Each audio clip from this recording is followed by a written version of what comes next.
Andrew Miller asked for a divorce the moment his mentor's daughter confirmed her pregnancy. Her reputation matters, he'd said, his voice flat, devoid of real apology. It's just for show, don't overthink it. Even our son, Jack, chimed in, echoing his father's words with a saccharine sweetness that grated on my nerves. You always talk about gratitude, Mom. Besides, it's Dad's child. Don't make things harder for him. Everyone braced themselves for a screaming match, for tears, for the inevitable outburst. But I just nodded, a silent, hollow acceptance. I signed the papers without a fuss and, just as swiftly, married Tim Thorne, the man who had saved my life years ago. Because in my past life, when I clung desperately to the marriage, refusing to let go, Andrew and Jack simply abandoned me, vanishing without a trace. I became the city's laughingstock, a shell of my former self, never truly recovering. So this time, I accepted the divorce with a quiet resolve and simply disappeared from their lives. 6 years later, at an exclusive, high-society gala aboard a luxury cruise ship, Andrew and Jack, his son, elbowed their way through the swirling dancers, grabbing my wrist with a furious grip. I said it was just for show. Where the hell have you been all these years? I was taken aback, but only for a split second. A split second later, my sweet little girl, a bundle of sunshine, tumbled into my arms. Mommy, who are you talking to? Daddy's looking for you. When I saw Andrew again, I was on the ship's deck, nursing a drink, clad in a sleek, silk mermaid gown. I'd been up until dawn working on designs and hadn't wanted to show my face, but as the wife of the cruise line's owner, I had no choice but to attend. I sighed, my glass still midair, when abrupt footsteps pounded behind me. The next thing I knew, I was spun around, caught in an unexpected grip. Both Andrew and I froze. His pupils contracted, his voice a strangled gasp of disbelief. Eleanor, it really is you. Where have you been all this time? My expression remained calm, but before I could answer, Tiffany Hayes, standing beside him, shrieked, her voice dripping with feigned concern.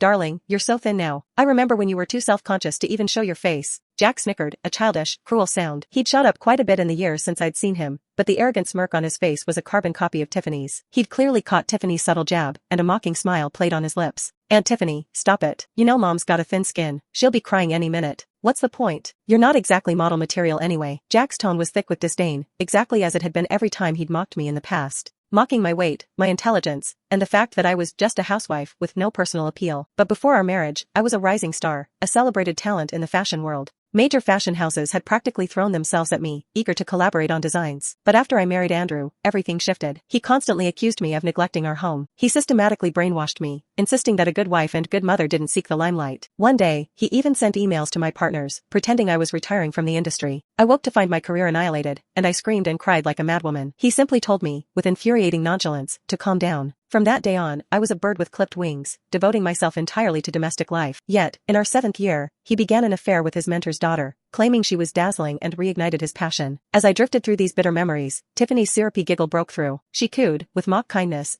dear, even if you can't be a model, don't be too hard on yourself. You could always apply to be a hostess. I have a friend who's a hotel manager. They're hiring hostesses for about $3,000 a month. Want me to put in a word for you? Jack burst out laughing before she'd even finished. Aunt Tiffany, stop it. You know Mom's got a thin skin. She'll be crying any minute. He puffed out his chest, pointing to a raised stage nearby. Aunt Tiffany was invited to walk the runway tonight, for a really famous designer's collection. I blinked, a strange urge to laugh bubbling up inside me, because I was that designer. And this fashion show was a prelude to my husband, Tim Thorne's, corporate event. We'd specifically invited high-profile models, and I distinctly recalled scanning the roster. Tiffany Hayes was not on it. Then, it clicked, like lightning striking. One of the models had an unexpected emergency, and Tiffany was brought in as a last-minute replacement. Checking my watch, I met her gaze, my voice flat. Shouldn't you be backstage getting ready by now? Tiffany's face stiffened, clearly offended by my tone. Don't pretend to know everything, What do you know? It's still early. My brows furrowed. Such unprofessionalism. No wonder she'd gone nowhere in all these years. Seeing me alone, Tiffany suddenly linked her arm through Andrew's, her voice turning saccharine sweet.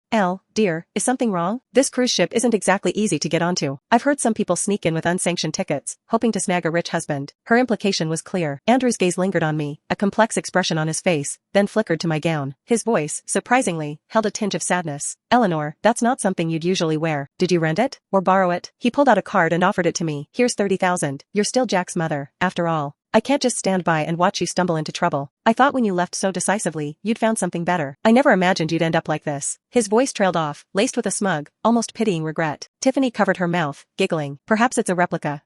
Don't be embarrassed. This money is nothing to us, but it might help you avoid looking so desperate. But before her words fully hung in the air, a young woman's voice cut in. That's no replica. The craftsmanship and fabric are unmistakable. Plus, it's one of Thorne Design's latest pieces, almost impossible to get your hands on. Tiffany's face froze. She spun around, ready to snap, then her eyes widened. It was Brenda Walsh, an old acquaintance. Brenda's face lit up. She embraced Tiffany warmly. Darling, what a surprise to see you. How have you been? We completely lost touch after you got pregnant years ago. She glanced at Jack, a hint of confusion in her eyes. Is this your son? He looks a bit old for the timeline. Tiffany's composure faltered. She forced a strained smile. Her voice came out strained. There was an accident. I lost the baby. I felt a flicker of surprise, yet it wasn't entirely unexpected. Andrew had severe fertility issues. I never told him, wanting to spare his pride. Behind his back, I'd endured countless fertility treatments and injections, even a massive hemorrhage, almost losing the baby myself. But Andrew, far from comforting me, had endlessly condemned me during my postpartum recovery. I cried for 3 days straight until my vision blurred, then faded. Only then did I realize I couldn't afford to cry anymore. The past was a grimy, tattered rag I desperately wanted to wring out and discard.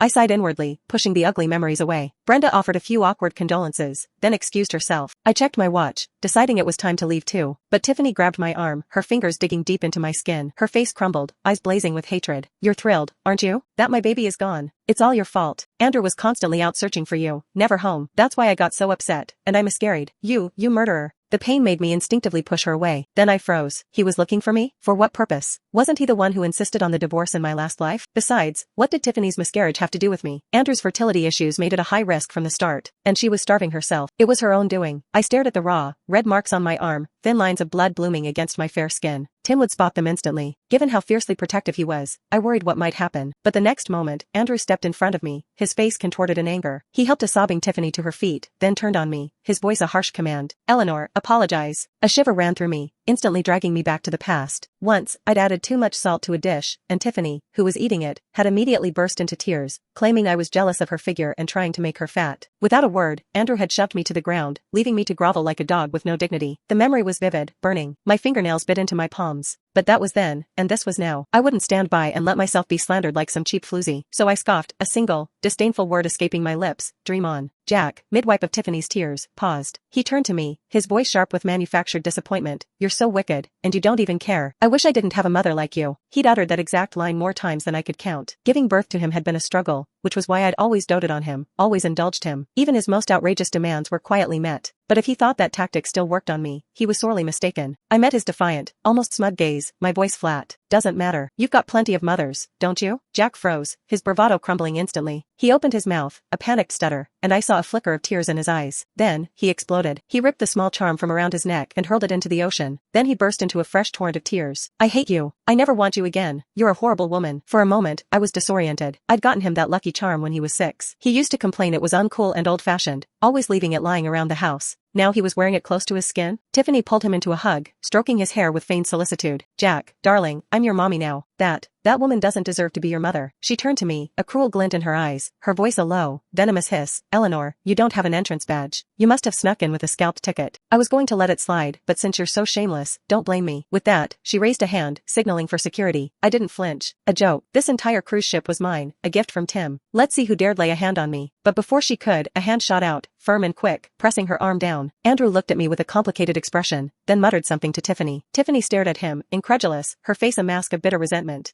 Finally, she gave a grudging nod. Andrew's expression softened. He started to turn, about to speak to me, but Tiffany threw her arms around his neck, her crimson lips pressing against his. Andrew stiffened for a beat, his eyes instinctively flicking to me. I remained utterly impassive. His eyes darkened, and he leaned in, kissing her with an exaggerated fervor. Just then, my phone buzzed with an incoming call. Before I could even answer, Andrew's eyes lit up, a sudden, almost desperate hope in them. His voice was thick with barely suppressed excitement. You still listen to that song? I blinked, about to ask what he meant, then it dawned on me, a slow, dawning realization. It was our song. The one from when we first fell in love. I'd completely forgotten. I just liked the melody and set it as my ringtone on a whim. But Andrew had clearly misconstrued it. His eyes shone, as if he was about to confess something profound. I ignored him, answering the call instead. Tim's deep, resonant voice filled my ear. Elle, where are you? The show's about to start. We need to go on stage for the opening remarks. A smile bloomed involuntarily on my face. Coming right away, I murmured. I'll be right there. Gotta go.